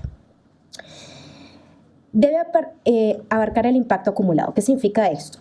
que si hay otros proyectos que se hubieran realizado en la zona o que se hubieran realizado en la región o que se vayan a realizar, el estudio de impacto ambiental debe abarcar el impacto acumulado. No es muy útil un estudio de impacto ambiental que estudie de manera aislada el impacto de un único proyecto cuando hay 5 proyectos alrededor que se están realizando o que se piensan realizar en el futuro, ¿ok? Entonces, es importante que abarque el impacto acumulado. Con respecto a las comunidades indígenas, la Corte reitera su jurisprudencia por el cual las comunidades indígenas deben tener el derecho a participar en los estudios de impacto ambiental que afecten sus territorios. Importante hacer notar aquí que la Corte no indicó expresamente que comunidades distintas a las comunidades indígenas tuvieran derecho a participar en los estudios de impacto ambiental. Resaltó que sería recomendable, pero no indicó directamente que comunidades distintas a las comunidades indígenas titulares de su territorio o dueñas de su territorio tuvieran derecho a participar en los estudios de impacto ambiental. Esto es distinto al derecho a participación en las políticas y diseño de políticas ambientales que vamos a ver más adelante, ¿ok? También debe respetar, por supuesto, si se trata de proyectos o actividades que se vayan a llevar a cabo en zonas o territorio indígena, también es muy importante que respeten las tradiciones y cultura de las comunidades indígenas que pudieran verse afectados por estos proyectos. Y la Corte resalta que el contenido que deba tener el impacto ambiental debe ser precisado o ya sea por una legislación, es decir, una ley que indique cuál debe ser el contenido de estos estudios de impacto ambiental, o por el acuerdo, el proceso que se firme con las compañías o con las personas que se vaya a, en el momento en que se va a autorizar el proyecto, el contenido debe ser precisado, ¿ok? Debe ser determinado y precisado, tomando en cuenta la naturaleza y magnitud del proyecto, así como la posibilidad de impacto. Siempre hay la pregunta de cómo saber cuándo un posible proyecto de actividad puede generar un daño significativo. La Corte aclara, esto no lo dije al principio, pero la Corte aclara que a veces esto va a requerir un estudio de impacto ambiental inicial, no tan profundo, etcétera, para determinar si una particular actividad podría tener el riesgo de daño significativo que acarrearía el cumplimiento de todas estas otras obligaciones. A veces hay legislaciones, por ejemplo, en distintos estados, y la Corte resalta los estados en donde ciertas actividades siempre van a requerir la realización de un estudio de impacto ambiental o de alguna manera el legislativo de ese estado reconoce que ciertas actividades siempre tienen el riesgo de daño ambiental significativo, por lo cual ya de una vez esas actividades o esos proyectos activarían todo este tipo de obligaciones de prevención de daño ambiental significativo. ¿Okay? Eso va a depender. Con respecto a los planes de contingencia, la Corte lo que resalta es que los estados deben tener desarrollados y planeados planes de contingencia para responder a emergencias ambientales, ¿okay? Que incluya medidas de seguridad y que incluya procesos para minimizar los daños, que es el deber de mitigar que también mencionamos. Por supuesto, la Corte resalta que si bien la obligación inicial es del estado de origen donde se hubiera generado el desastre, el daño o la posible degradación, esta obligación, la obligación de planes de contingencia y de mitigación también podría acarrear una participación de la obligación de cooperación y la cooperación de los otros estados que pudieran haberse afectados por este posible daño ambiental, desastre, emergencia, lo que hubiera sucedido. ¿Okay? El deber de mitigar. Aunque el Estado haga todo lo posible para prevenir un daño ambiental, en algunos casos, de todos modos, sucede. Entonces, significa que si un Estado hizo todo lo posible para prevenir ese daño, ya cumplió con sus obligaciones y pues si el daño sucedió a pesar de todas sus medidas de prevención, ya no tiene más obligaciones el Estado. El deber de mitigar entra a actuar en estas situaciones y le establece esa obligación a los Estados de, inclusive en situaciones en que hubiera hecho todo bien para prevenir el daño ambiental, debe adoptar las medidas adecuadas para tratar de mitigar lo más posible el daño ambiental o la degradación ambiental que se hubiera generado. Para ello, el Estado debe tener medidas apropiadas, debe utilizar dentro de sus posibilidades la mejor tecnología y ciencia disponible y debe adoptar estas medidas aun cuando no sepa exactamente científicamente el origen o el lugar del origen del daño ambiental. O sea, es importante actuar para mitigar aun cuando no estoy segura de cuál es el origen o no estoy seguro cuál es el origen del daño. ¿Okay? Algunas de las medidas de mitigación, que no es una lista exhaustiva, pero algunas de las medidas de mitigación que la Corte resalta es, por ejemplo, la limpieza y restauración dentro de la jurisdicción del Estado de origen, contener el ámbito geográfico del daño y prevenir que afecte a otros estados, recabar información del incidente y peligro de daño existente. En casos de emergencia, obviamente, el deber de notificación, que vamos a ver más adelante con respecto a la obligación de cooperación, deber de notificación, en caso de emergencia que traspasen las fronteras de un estado, comienza el deber mitigar, incluye el deber de notificar a los otros posibles estados afectados y una vez notificados, los estados tienen la obligación de tomar también ellos todas las medidas para mitigar ese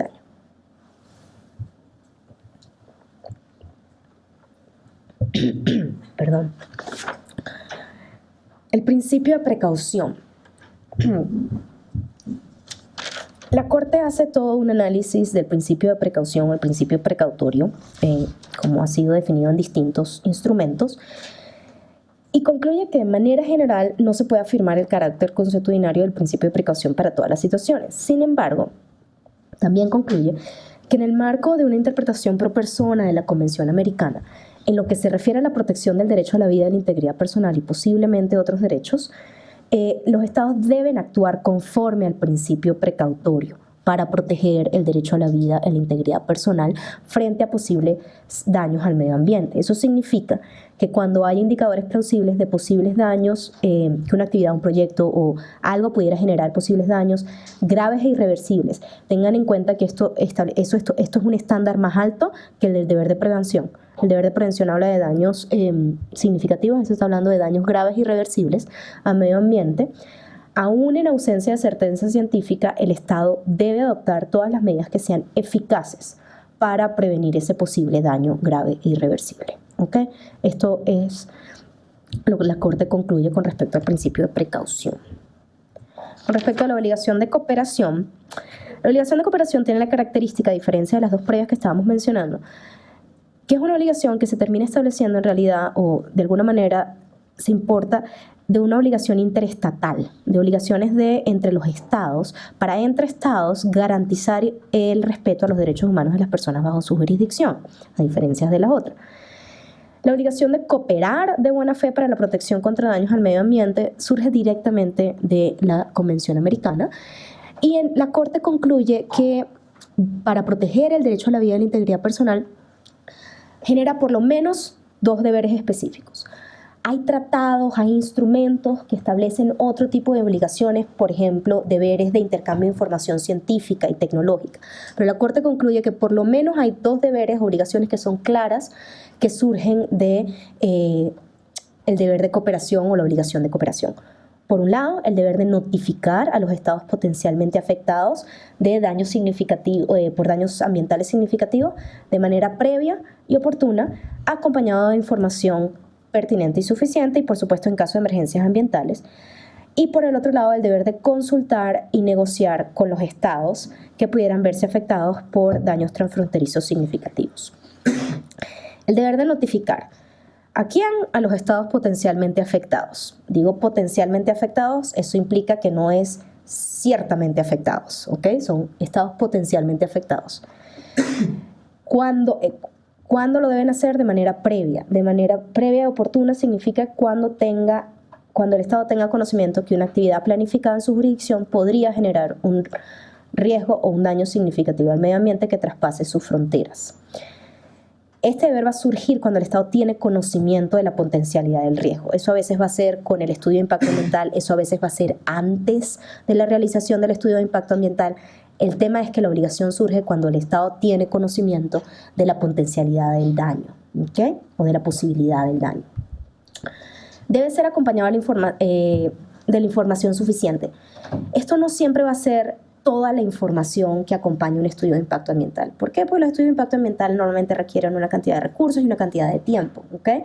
Entonces, Y un Estado muchas veces sabe antes de la finalización de un estudio de impacto ambiental de la posibilidad de un riesgo de daño significativo.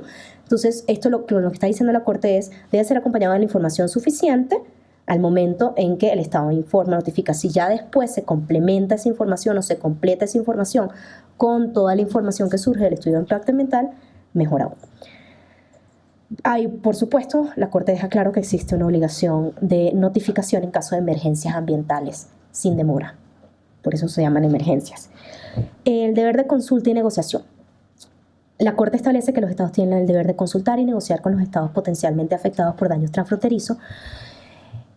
Debe ser una negociación oportuna y de buena fe. Oportuna y de buena fe quiere decir que debe ser previo a la autorización o finalización de la actividad y debe ser tal de que no los Estados vayan a la negociación con buena voluntad y no con que no se trate de un procedimiento meramente formal de llenar una casilla de aquí yo negocié con el Estado potencialmente afectado, sino que vayan de buena fe a negociar la posibilidad de medidas alternativas, de actividades alternativas, de actividades de mitigación, etcétera, que pudieran implementarse.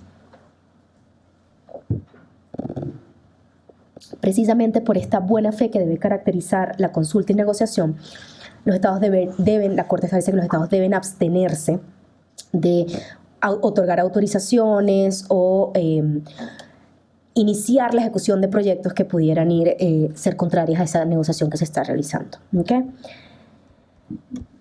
Ahora bien, es importante tener en cuenta, y la Corte lo deja muy claro, esto no implica una obligación de consentimiento, es decir, las partes no tienen que llegar a un acuerdo. Si ya no llegan a un acuerdo, pueden utilizar medidas para solución pacífica de controversias, ya sean judiciales, ya sean medios diplomáticos, pero la obligación de consulta y negociación de buena fe no implica que tiene que haber un consentimiento escrito por parte de todos los Estados potencialmente afectados con respecto a la actividad o el proyecto que se fuere a realizar. Voy a terminar, porque ya me pasaron que estamos a punto. Lo último que la Corte establece en esta opinión consultiva son las obligaciones de procedimiento. Respecto a las obligaciones de procedimiento, la Corte retoma mucha de su jurisprudencia con respecto a los derechos al acceso a la información, que está consagrado en el derecho a la libertad de expresión, artículo 13, el derecho a la participación pública de las personas, que está consagrado en el artículo 23 de la Convención Americana, y el derecho a acceso a la justicia, que está consagrado en los artículos 8 y 25 de la Convención Americana. Lo que la Corte establece en esta opinión consultiva es que estos son 3 derechos que el Estado tiene la obligación de garantizar particularmente frente a posibles daños al medio ambiente y particularmente también para garantizar el cumplimiento de las otras obligaciones que previamente hayamos establecido, o sea, para que las personas bajo la jurisdicción de un Estado puedan reclamar el cumplimiento de la obligación de prevención, el cumplimiento de la obligación de precaución o el cumplimiento de la obligación de cooperación. Tienen que estar disponibles estas obligaciones de acceso a la información, es decir, de brindarse esta información tanto por personas que directamente la solicitan, y es muy importante esto, la Corte establece también que exista esta obligación de acceso a la información en materia ambiental, establece obligaciones de transparencia activa por parte del Estado, de publicar cierta información de oficio con respecto a la situación del medio ambiente. Con respecto a la participación política, la Corte establece que los Estados tienen la obligación de garantizar la participación de las personas bajo su jurisdicción en las decisiones o establecimiento de políticas en materia ambiental. ¿Okay? El momento como tal muchas veces va a depender de las legislaciones internas de los Estados, pero tienen la obligación de garantizar la participación pública de las personas. Y el Estado debe garantizar oportunidades de participación efectiva en las primeras etapas, por lo menos. No tiene mucho sentido, una vez que ya se aprobó un proyecto, ya se comenzó su ejecución, garantizar la participación del público o de las personas que pudieran verse afectadas.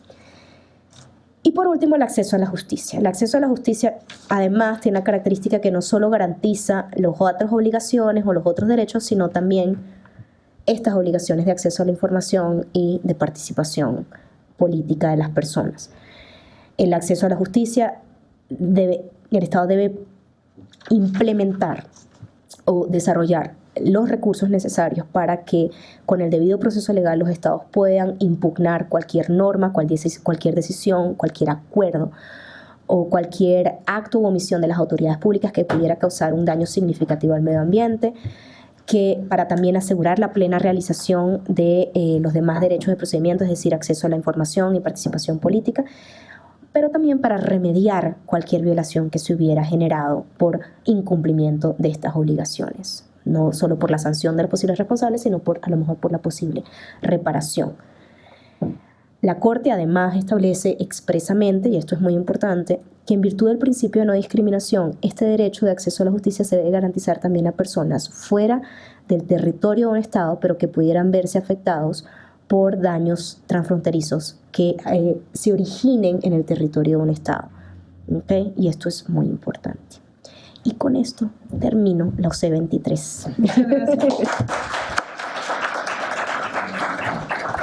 Le agradezco muchísimo a Mariana la estupenda presentación de la opinión consultiva 23. Creo que no pudo haber sido mejor, y solamente mencionaría dos cosas a las que ella no se refirió y que están referidas en la opinión consultiva. La primera tiene que ver con la vinculatoriedad de la opinión consultiva. En los párrafos creo que es 27 y 28 de la opinión consultiva, pero puedo estar equivocada. La Corte Interamericana establece, bueno, primero, el objeto de las opiniones consultivas es claramente preventivo de violaciones a derechos humanos. Y teniendo esto en cuenta, el contenido de las opiniones consultivas es un contenido referente, yo diría una herramienta de toda la utilidad para todos los estados de la OEA, no solamente para Colombia o el estado que hace la solicitud de opinión consultiva, en relación a medidas a tomar para prevenir daños a los derechos humanos, en este caso al derecho humano al medio ambiente. Entonces, esta opinión es una referente, sin duda, para México, de obligaciones a tomar de cara a la garantía del derecho al medio ambiente y los demás derechos que están vinculados al derecho al medio ambiente. Y agregaría un tema adicional digamos, una preocupación que coloco en la mesa, quizás para que se pueda ir retomando en las dos mesas que siguen, y es cómo hacemos para que esta opinión para que las obligaciones que están señaladas en esta opinión puedan efectivizarse en el caso mexicano. Es decir, cómo hacemos que el Estado mexicano tenga presente esta ruta que señala la opinión consultiva de obligaciones mínimas en casos relacionados con con daños al derecho al medio ambiente, de tal manera que sean obligaciones que se concreten y que la gente pueda exigir, sobre todo organizaciones o personas que litigan casos en materia ambiental puedan exigir cuando estén en situaciones como esta.